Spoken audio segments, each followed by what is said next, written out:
Chapter 15.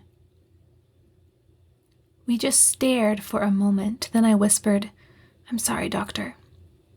He let go of me abruptly, just as the captain's voice answered, "If you're sure, Andi. I've sent security. Let me know the details later." He trusted me. I'd just told him that his best friend was unfit for his lifelong work, and he believed me without question.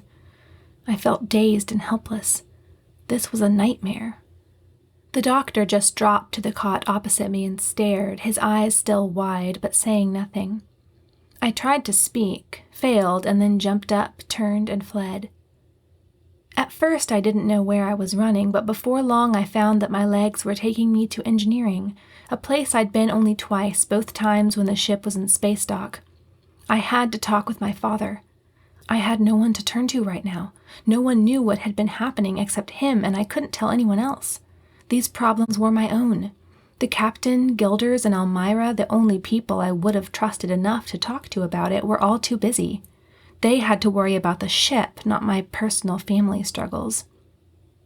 When I was safe inside the elevator, I dared to breathe, gasping in a lungful of oxygen before saying "E-deck" and letting myself be carried down. I took deep breaths as I moved down the ship, focusing intently on the indicator lights all around the tiny room. God, oh God. I tried to pray but had no words. What's happening? What are you doing? I'd always been told that he knew what he was doing, that he had a plan, that all things would work together for good. How can anything ever be good again? The elevator doors opened out onto E-deck, and I hesitated before stepping out. It was highly unlikely that the radiation would do anything to my knee. I wouldn't stay long. I put my boot out and placed it onto the smooth metal floor in front of me, then began walking resolutely forward. The large octagonal room was empty. I looked around at each station, but no one occupied them. The giant reactor in the middle glowed faintly, and I saw a makeshift plate covering an area that I assumed was the hull. I frowned at the silence but walked forward, my boots ticking on the floor with each cautious step. Once again, something just wasn't right. True, I'd never visited engineering when it was in full operation, but I'd heard the captain call down there from the bridge. Every time there had been sounds of talking and general working in the background. Now it was too quiet. I stopped about a yard from the reactor, hesitating to approach it. As I stood unsure what to do, I heard a faint voice from somewhere ahead. It was low and gravelly. My heart rose in my throat, but I sidestepped the reactor and tiptoed in the direction of the voice. It became clearer as I approached, and when I'd come about 2 feet from a metal door labeled Fission Control Chamber, I could make out the words. Commander Howitz was speaking with controlled determination. "I'm not sure, but I'll need at least a few days. It must not be repaired before then." Another voice grumbled, "You still haven't explained why this is so important." When the commander's voice answered, it was harsh. "It's important to you because if you don't comply, there will be consequences. If you do, there will be rewards. That is all that matters." A youthful cry broke in. "What are you talking about? What is this? How did you get in here? Who are you? He's a thruster repairman. Hurry, grab him. He'll tell Trent. You know what that will mean for everyone." There was a rush of boots towards the door, and I whirled on my heel and ran for all I was worth back towards the elevator. The metal floor was slippery, and I couldn't seem to move quickly enough. When I reached the elevator, I pounded the button, praying for it to come quickly. Before it did, a door behind me burst open, and I turned to look over my shoulder. It was the door to Fission Control, and crew members spilled out of it. In front, running, was a young man, younger than myself, his eyes wide with fear. The eyes met mine just before he was grabbed from behind and pulled back. Out of the crowd, I saw Commander Howitz's dark eyes staring at me. I didn't move. I couldn't think. I couldn't understand the expression on his face, somehow dark, seeming forbidding and yet sorry. He started towards me, and I heard his voice rise out of the chaos, but I couldn't understand his words. As the elevator door finally opened, I heard a sharp cry of pain which seemed to unlock my muscles. I jumped in and screamed, "A-deck!" The commander bounded forward, calling to the others. I let out another scream as he came nearer, but the doors closed in his face and I was sped upwards. He was an engineer. He'd try to stop me. Heart racing, I called, "Cancel! D-deck!" A second later, the elevator stopped and the doors began opening. When they were halfway open, they died, leaving a space just barely wide enough for me. I squeezed through and rushed across to the other elevator on the other side of the corridor. "A-deck," I instructed, adrenaline pumping. It pulled me upwards. I leaned impatiently against the door when it stopped and nearly tumbled out when they slid open, revealing the short A-deck hall. Righting myself, I rushed towards the bridge, feeling like I wasn't getting any nearer. At last, I reached the doors and they slid open. Not waiting to use the proper protocol, I yelled, "Sabotage!" Silence reigned. The captain swiveled his chair to look up at me, his eyebrows raised. Everyone else turned to me, too, with looks of mingled surprise and expectation on their faces. "It's sabotage," I said, forcing myself to speak calmly and coherently, yet still with a thread of urgency. "The power failure. Commander Howitz did it. I just heard him talking to the mates and engineers." The captain's eyebrows lowered. "What's going on, Andi? You call me to say your father is unfit for duty, and then when I come down to talk to you about it, you're gone. Now you come rushing in here—" "There's no time to explain," I cried, jumping down the few steps into the command pit and gripping the arm of his chair. "Something's happened to the doctor.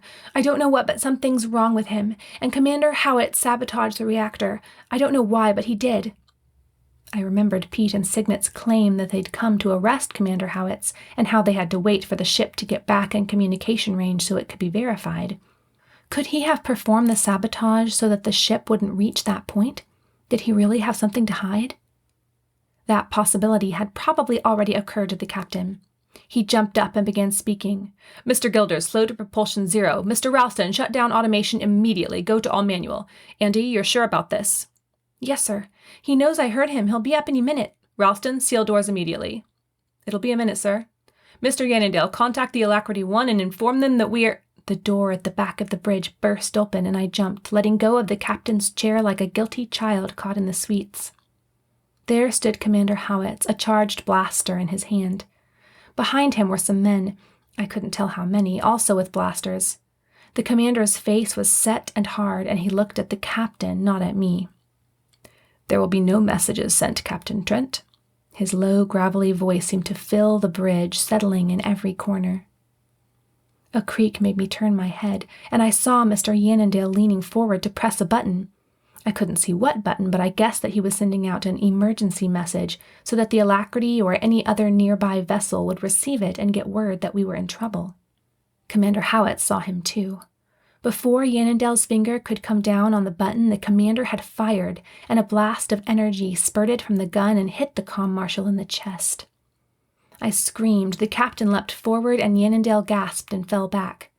I jumped off of the command platform to help him, but the commander's voice barked at me, "Stay back." Blindly, I kept going forward for a moment, but the captain grabbed my arm and yanked me back, clutching me to him. I felt his chest moving quickly in and out. No one moved. The commander turned his weapon back on the captain and myself. "Over by the fore window," he ordered, beckoning with the blaster. "A single line." The captain let go of me, and I followed Gilders out of the command pit. August didn't move from his seat, but he stared at his father with wide eyes, and the color had drained from his face. "Quickly." We lined up, myself, the captain, Ralston, and the gunner and monitor. "Martin," the commander ordered. "If any of them have weapons, take them." Mr. Martin, an engine technician, stepped out from behind him and advanced. Mr. Yannendale groaned. "Dad," August began, but the commander shot him a warning glare. August was silent.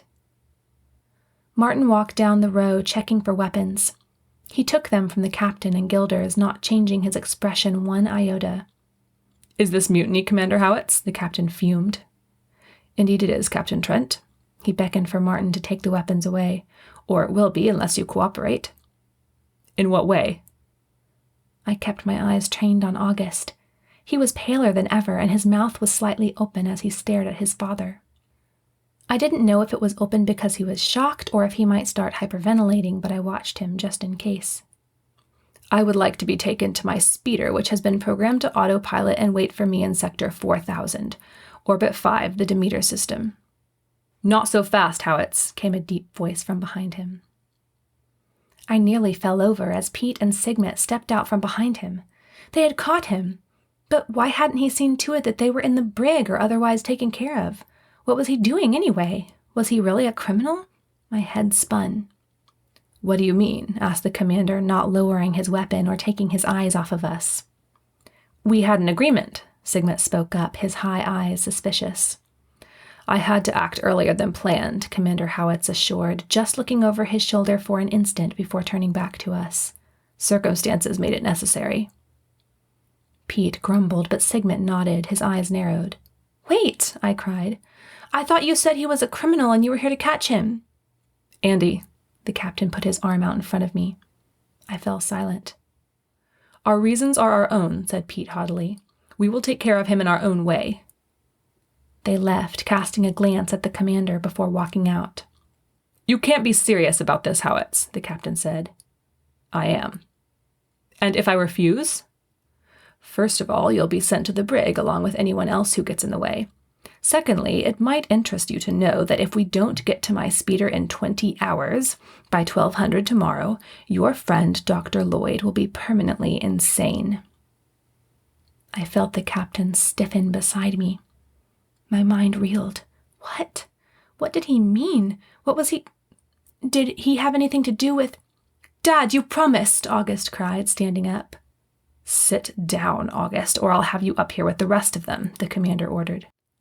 August didn't sit down, but he paled until he was nearly white. I looked pleadingly at the captain.